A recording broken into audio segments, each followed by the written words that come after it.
Let me tell you something that nobody in the retirement planning industry wants to say out loud. Now, most of the advice you've been given, the 401k, the savings rate, the just invest consistently plan, was designed for someone who started at 22 and never had a gap year, a layoff, a divorce, a kid, a medical bill. If that's not your story, and for the most of us, that's over 45, it's not, then the traditional retirement math doesn't work for you. And the question isn't whether you should have done it differently. The question is, what do you actually do now? And that's what this video is about. And by the end of this video, you're going to know three things. First, why the traditional retirement plan is mathematically broken for our generation and why that's not your fault. Second, what I did instead of panicking and what it actually looked like in month one. And third, which income streams from my current stack are the most realistic starting point for someone who's starting later than they had actually planned. No fluff, no get rich quick crap, just a real and candid version of what's actually working from someone who's doing it right now. Hi, if you're new here, I'm Christian. And about 3 years ago, I sat down and did the retirement math. Really did it. Looked at it deeply. Not the I'll figure it out later version, the actual numbers on paper version. And what I found was that there was a gap, the one between what I had saved and what I was actually going to need. And you know the feeling when you realize a problem is bigger than what you thought it was, and your brain just kind of goes really quiet but numb and tingly for a second. Yeah, that was that moment. I wasn't broke. I wasn't in a crisis. I had actually come out of being laid off for close to a year, but I was close enough to the edge that I couldn't pretend the math was okay. Now, before I tell you what I built, I want you to know that this is the real thing, not some make-believe, made-up crap, but a true story. I didn't have a plan. I didn't sit down with a whiteboard and map out a passive income strategy. I tried things. Some worked, some didn't. I recorded audiobooks for a while, and they sold. They still sell. The income is real, but the time it took to audition for a title and then have to produce the entire book, that's not sustainable for someone working a full-time job. So I just stopped and let that be what it was. I tried eBay, still testing it, honestly, and several things have sold really quickly. It's all about the listings and good pictures, I'm finding out, not to mention having good products, but I'm still working on this end of it. What's wild is my mom actually had a successful eBay shop during her retirement years before she passed a few years ago. And I have had a couple of friends where their entire business is eBay selling. One sells refurbished motorcycle parts and the other one sells hair products. Both of them make more in a year than most people make at a corporate job. So I'm not writing it off just yet. I'm just telling you where I actually am with it. Now, what has really stuck for me, what actually compounded and stacked, were three things: a print-on-demand Etsy shop, a TikTok channel I run without ever showing my face, and an affiliate marketing that I spend next to no time on. Now, combined, those three things changed my retirement math. Not overnight, but they did change it, and they're continuing to change it. So here's the uncomfortable and sad truth about Social Security. It's the math that nobody shows you or talks about. Now, when I looked at what Social Security would likely pay and compared it to what life actually cost, there's a gap, a big one. And the average American's monthly expenses in retirement, and that's close to $4,000 per month. Now that's a gap roughly of $2,000 a month, and it's real. It's a retirement crisis, and nobody's talking about it plainly because the financial industry makes money selling products like reverse mortgages and selling your life insurance. That's not solving the gap. So when I did my math and I saw the hole, I stopped looking for a savings solution and started looking for an income solution. That reframe changed everything. Now, I want to tell you what month one looked like because this part really matters.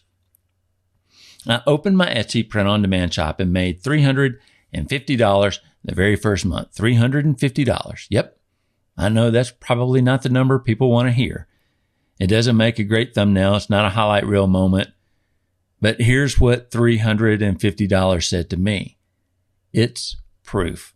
It's proof that a stranger on the internet found something I made, decided it was worth their money, and bought it without me being there, without me doing anything after I built it. And that's a different kind of income than a paycheck. A paycheck stops the second you stop working. That Etsy shop kept running while I was on a plane, while I was in a meeting, while I was at sleep, while I was working my regular job. And month 2 was better than month 1. And month 3 was better than month 2. The income stream that surprised me most, however, wasn't the Etsy shop. It was actually TikTok. I run a faceless TikTok channel, and I'm not going to go down the rabbit hole of what the niche is because that's a whole different video entirely, but I built it around something I genuinely love, which is music. It's a world I already knew. Music I've listened to for years and worked at a radio station for a long time. I have 37,000 followers on it. It's growing. It's consistently producing $1,000 a month, and it's all faceless. Now, several of my videos have almost 1 million views, and it makes me laugh every single time that I see one of my videos really exploding. Now, I want to be clear about something. I'm not telling you to go start a faceless TikTok or a YouTube channel tomorrow. All right? I'm telling you the internet does not care about how old you are or your gray hair. And I know some of you are thinking that you don't want to put yourself out there, or perhaps this big one. You're not sure what you could do or even would do for faceless content.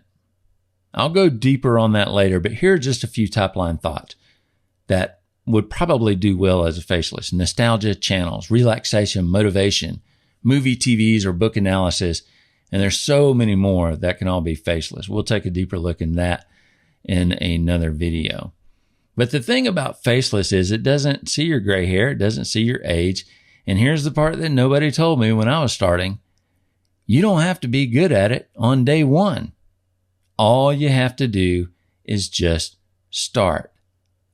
Now, a mistake I made early on, and I still find myself thinking about it as I see other creators talking about high income potential opportunities, is that I kept looking for the thing, the one income stream that would fix everything. And what I eventually figured out is that financial confidence at this stage of life doesn't usually come from one big source. It usually comes from several smaller sources all working together. My Etsy shop, for example, print on demand, it covers one thing, but it's loosely connected with my TikTok channel, and that steadily produces a few $100s a month. TikTok covers another aspect, and it generates just over $1,000 a month from the Creator Fund.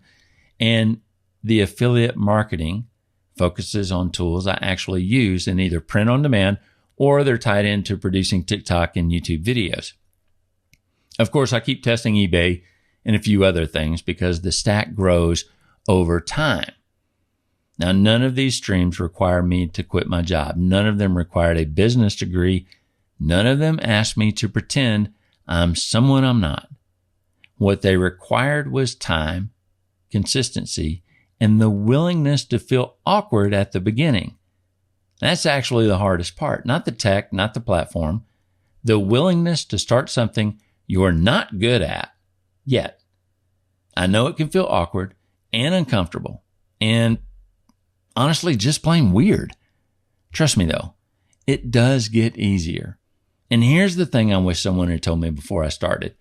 There's no version of this where you try and end up worse off than if you had done nothing. Okay? If one of those streams takes off, your retirement math changes. And if it grows slowly, well, you still built a skill, and skills don't expire. If it takes longer than you thought, you're still ahead of everyone who's waiting for the right moment. The only way this doesn't work is if you don't ever start. The thing that most people making YouTube videos about income won't say, none of this is retirement. Not in the traditional sense. I'm not sitting on a beach somewhere with everything figured out. I'm still working, still building, still figuring things out in real time. But here's what's different now. I'm not dependent on one paycheck. And that changes everything about how it feels to go to work. Now, when you have multiple streams coming in, even the small ones, the desperation starts to just fade away. The what if I lose this job fear gets a little quieter. Not gone, but a little quieter. That's what I'm building towards. And if you're watching this video, I think that's what you're wanting to build towards too. Just forward momentum. No guilt, no pressure. If you're over 45 and the retirement math doesn't work the way you hoped, you're not behind. You're just working with a different set of tools than the ones you started with. The streams I've built are not complicated. They're not fast, but they are real and they compound. The retirement industry wants you to believe you missed your window, but you didn't. You just have a different set of cards than someone who started at 22 or 25. And honestly, some of those cards are actually better. You know what works. You know what doesn't work. You've lived through enough to stop wasting time on things that don't matter. That's not a disadvantage. That's the whole game. If you want to figure out which one fits your life, your time, your interest, your situation, well, I've put together something called the Over 40 Income Starter Kit. It's free. It's in the description. It's 8 questions, takes about 5 minutes, and it helps you figure out where to start. And if you want to keep watching someone build a channel in real time, then subscribe. The button is right down there. You can watch this channel grow, or we can enjoy the train wreck together. Keep in mind, you're not starting from zero. You're starting from experience. And I'll see you in the next one.